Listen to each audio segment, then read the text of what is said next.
As we last saw, the Soviets had advanced too quickly into Finnish territory, stretching their supply lines very thin and exposing themselves to guerrilla tactics employed by the brave and ferocious Finns. North of Lake Ladoga, the Soviets had suffered a crushing defeat at Elijärvi. They had their advance stopped at the Kola River, and their forces were being encircled at Kittilä. In this episode, we will cover the outcome of the battles on this front, as the Finns decide to step on the offensive. If you're interested in the history of this era, don't forget to check out our second channel, The Cold War. The link is in the top right corner.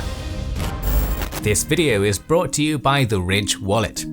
We've been using Ridge Wallets for almost a year now. They don't fold, don't budge in your pocket, and are light, with a modern, sleek and industrial design. As with many people, we were using outdated wallets designed in the 90s.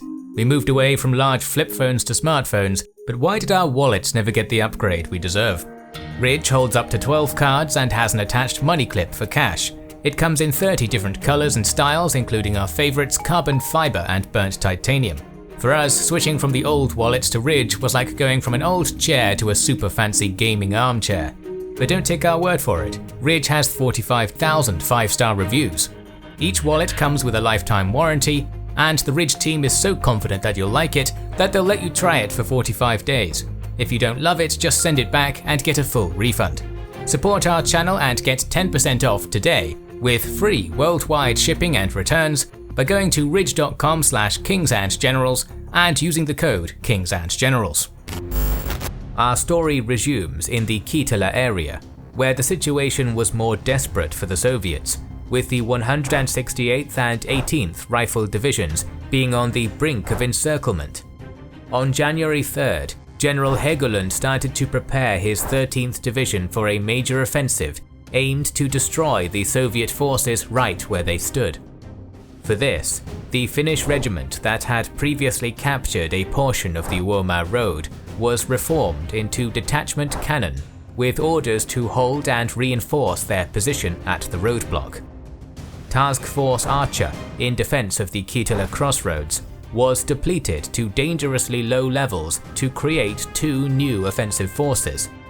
First was Task Force Bumblebee, led by the 13th Division commander himself, Colonel Hannu Hanuksala, that had to attack directly into the flank of the 18th. Second was Task Force Dragon, which was to advance from Lake Pyhäjärvi to Cannon's position, with the objective of capturing the rest of the Uomaa Road, defended only by a Soviet tank brigade. On January 6th, the Finnish offensive started with a feint against the Soviet positions.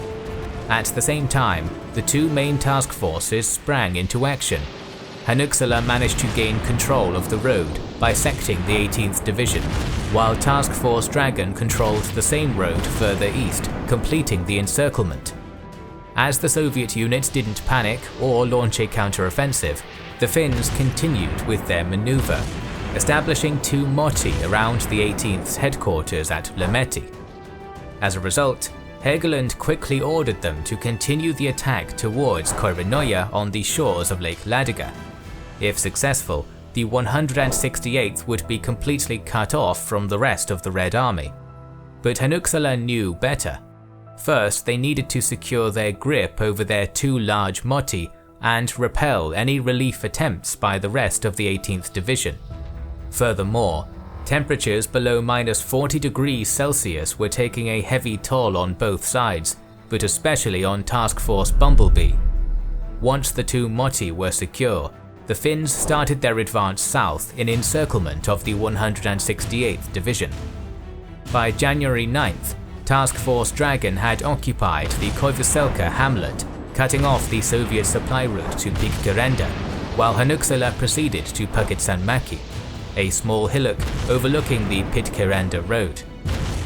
The next day, both forces joined at Koirinoja and captured the town, thus preventing their foe from escaping southwards.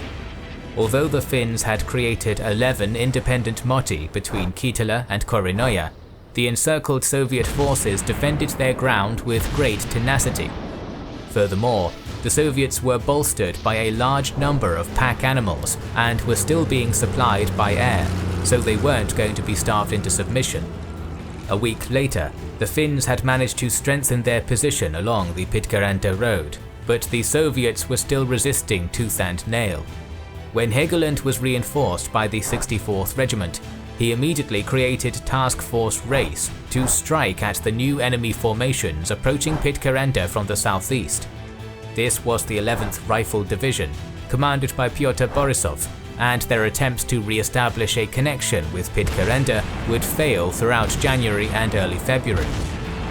On January 22nd, Hanukkala started an attack against the western Lemeti Motti. The following day, the Finns occupied one of the Soviet fortified bases, but the offensive wouldn't see much progress overall. On January 27th, Hägglund ordered a renewed attack to be carried out by several small assault forces. These were largely unsuccessful, but one of them managed to capture 2 heavy mortars.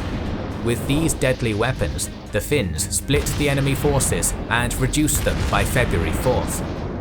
Further west, Task Force Ram had managed to encircle the 208th and 316th Regiments in early February.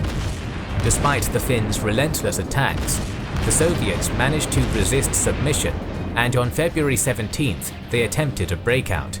This action would decisively fail, and the Soviets would be cut down almost to a man.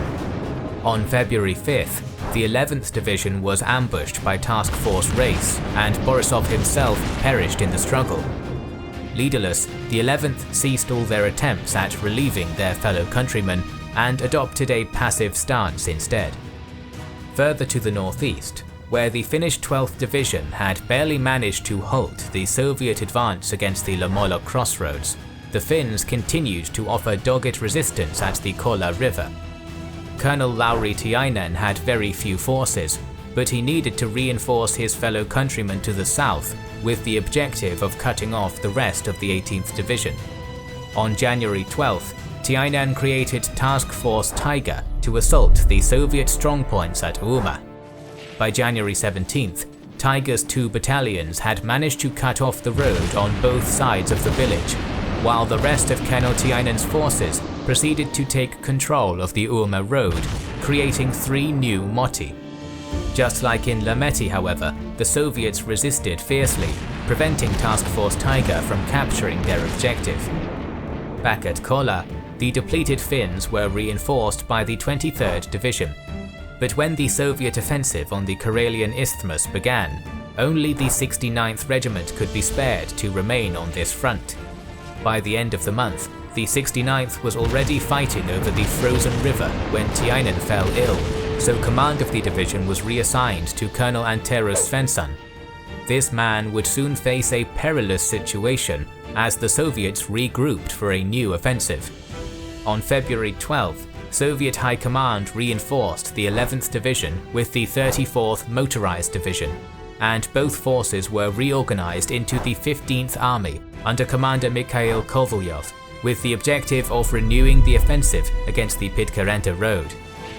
As further attacks on Pitkääräntä failed, Kovalyov would be replaced by Vladimir Kurtjumov, and the Soviet High Command sent them the 144th and 119th Motorized Divisions as reinforcements, although their arrival would be seriously delayed. On March 6th, Kurtjumov ordered the 34th to start a general offensive on the Pitkääräntä road. The Finns were entrenched on the islands south of Koirinoja, and a bloody struggle ensued, but despite the heroic Finnish resistance, the 34th was highly successful, capturing the large Petäjäsaari Island and the key Maksimansaari Island. Over the next few days, the last of the islands were cleared, and a supply route could be finally established to the 168th Division, encouraging them to continue to resist Finnish attacks. Meanwhile, the Finns retreated to Koirinoja, where they established solid defensive positions. These positions would hold on until the end of the war against the full might of the 15th Army. The retaking of the supply lines, however, brought much hope and courage to the encircled Soviets. In early February, the Soviets trapped around Lavajärvi succeeded in a breakout, getting 810 men to safety. But not every attempt would be so successful. At Lake Saryabi, the Soviets had all been killed or captured after their breakout failed at the end of the month. The two Moti at Uma and Sira, meanwhile, would hold on with dogged resistance until the end of the war without attempting any escape. On February 28th, the 18th Division's headquarters at the eastern Lameti Moti attempted their own breakout under the cover of night. The Finns were taken by surprise, but they managed to inflict 400 casualties on the fleeing Soviets. Although the Soviets managed to break through the Finnish line, they ended up encountering heavy Finnish opposition on the shores of Lake Vuotanejärvi, where the division command was destroyed. Only 1,200 soldiers managed to escape, 900 of them wounded. The 18th Division ended up suffering over 9,000 casualties, the heaviest on any unit in the entire war.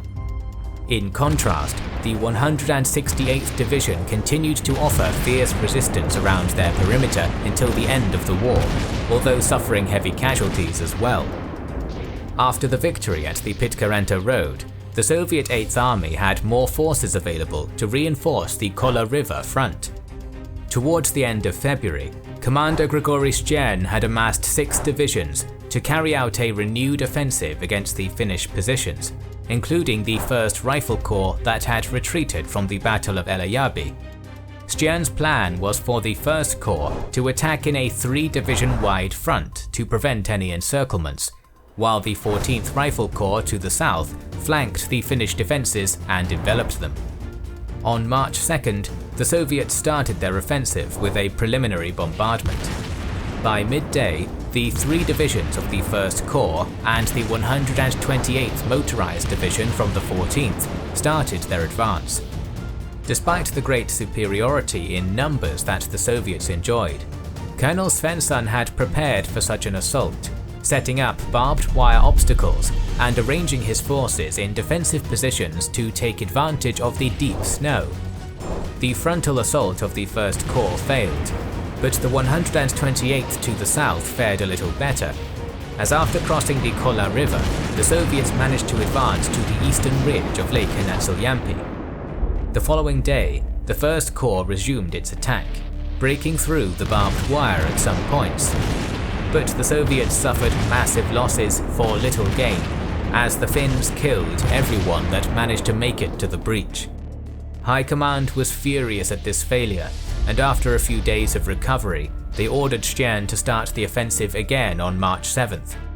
In a change of plans, the 87th Rifle Division of the 14th Corps was reassigned to support the 1st Corps' assault, while the 128th started to turn directly northwards in an attempt to fold the Finnish lines in on themselves. After a preliminary bombardment, the 1st Corps renewed its offensive. This time, the 56th Rifle Division managed to cross the Kola River and establish a bridgehead while repelling several Finnish counterattacks. Their courageous effort would be in vain though, as the other Soviet divisions were stalled in the deep snow. In the end, the defenders managed to push back the 56th and regain their main defensive line. The Finns continued to resist the Soviet attacks in the following days, but despite receiving reinforcements, on March 10th, the Soviets finally took control of the defences along the river.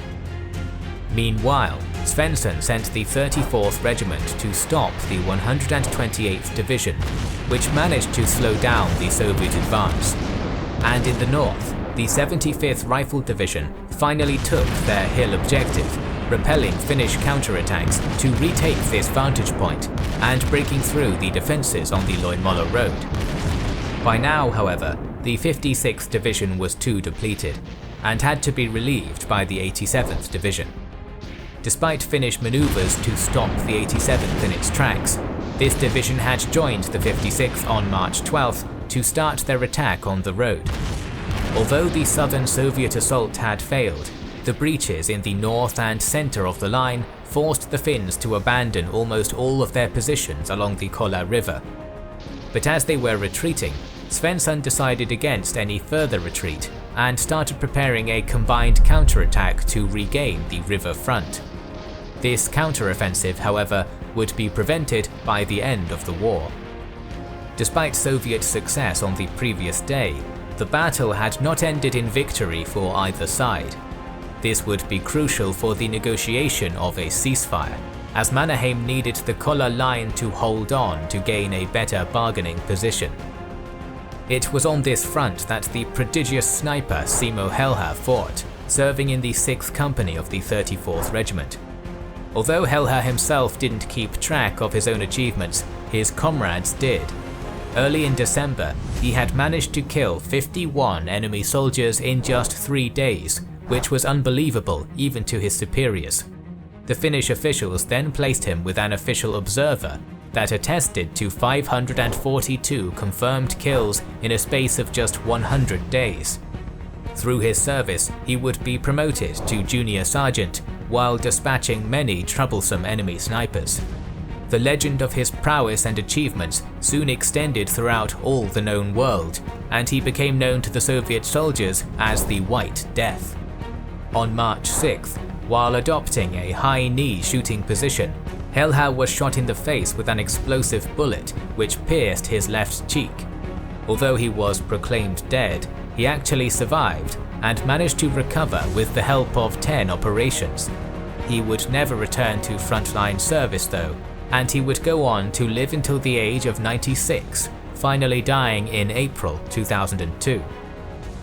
Further north, Group Talvala had managed to stabilize its situation at the Aitajoki line, as the 1st Rifle Corps was ordered to retreat for the renewed assault against the Kola River. As a reward, Colonel Paavo Talvala would be promoted to Major General for his success and determination. But in February, their northern position at Lieksa was threatened by the elite soldiers of the 54th Mountain Rifle Division advancing against the town of Kumo. Led by Commander Nikolai Gusevsky, if the 54th could breach the Finnish defences, they could drive south in a pincer movement against Lieksa or north against Suomussalmi. In the previous months, the 25th Regiment had managed to halt the advance of Gusevsky's forces with the execution of small-scale guerrilla attacks. But once Colonel Hjalmar Salasvuo from the North Finland Group had secured victory at Suomussalmi and the Rate Road, he was ordered to take his 9th Division to the defence of Kumo. By the end of January, when Salasvuo arrived at the front, Gusevsky's forces had already dug defensive positions along a 45-kilometer road. Salasvuo would use the same Moti tactics that he used back in Rate, preparing ice roads and setting jumping-off points for his soldiers. Salasvuo's men were highly experienced in these Moti tactics, and on January 29th, the soldiers would start to execute the encirclements. In a matter of hours, Gusevsky's men would be surrounded by 5 Motis, suffering tremendous losses. The following day, the bulk of the 9th Division was engaged in pinning down the trapped 54th soldiers, while Colonel Johan Mäkiniemi led a strike force to capture the strategic Lotavara Hill, preventing any further Soviet relief attempts from the east. When the hill was captured on January 31st, General Choikov assembled a task force of 2 ski battalions to dislodge the Finns from Lotavara. But this task force was catastrophically disorganized, and over the next few days, Mäkiniemi destroyed the ski battalions almost to a man. The Soviets though still regrouped at Kilpalankangas and prepared to renew their assault, which alarmed Salasvuo. He sent several attacks against this position until the Soviets had to retreat to Riihivara on February 9th. 2 days later, the Finns started an all-out attack against Gusevsky's headquarters at Luelahti. For a total of 4 days, the tenacious Soviets managed to hold the Finns at bay, but then a new threat appeared from the north. On February 11th, the Soviets had sent a ski brigade under Colonel Vyacheslav Dolin to cut off the Finnish supply route, and he had managed to break contact with Finnish forces in the Kiekinkoski area.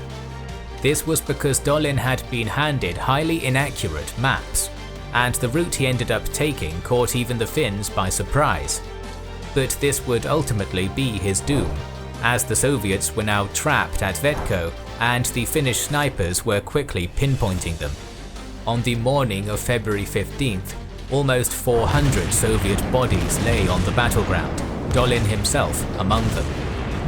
Choykov then tried to relieve Gushevsky by sending the reformed 163rd Division on February 25th, but this force would also be repelled by the ferocious Finns at Lutavara Hill. From March 1st onwards, Salasvuo bombarded the Lualati Moti with 4,500 shells in total, the heaviest bombardment executed by the Finns in the entire war. Each day, the Finns paid a high cost in lives in order to gain a little bit more ground from the dogged Soviet troops. On March 8th, the defences of the Lualati Moti were finally overcome, with half of Gushevsky's men managing to flee to the Rukavara Moti. The Finns then proceeded to turn their focus against Rukavara, but Gushevsky would hold on until the end of the war a week later. This was Salasvuo's costlier campaign, losing more than 4,500 men in the struggle against the 13,000 men that the Soviets lost. But in the end, it would be a success, as they critically crippled the 54th as a fighting force and managed to secure the flanks of Suomussalmi and Lieksa. The Finnish victories at Eläjärvi, Kittilä and Uuma, in combination with the stopping of the Soviet advance at the Kola River and Kumo, brought much hope and relief to Helsinki, and contributed enormously to the peace talks at the conclusion of the war. Meanwhile, the poor performance of the Red Army on all four fronts had shown the Soviet High Command that the offensive operation had many flaws. Commander Kirill Meretskov had underestimated the size of the Finnish forces, their resistance, and ability at guerrilla warfare, and the sturdy and well-prepared defences on the Mannerheim line, and in turn, they had been slaughtered by the enemy. Meretskov would see himself replaced by the High Command due to his failure. The new man in charge of the operation, Semyon Timoshenko, would go on to give the Soviets a new fighting chance to prove to the world that they wouldn't be defeated so easily. Our series on the Winter War will continue soon, so make sure you are subscribed to our channel and have pressed the bell button.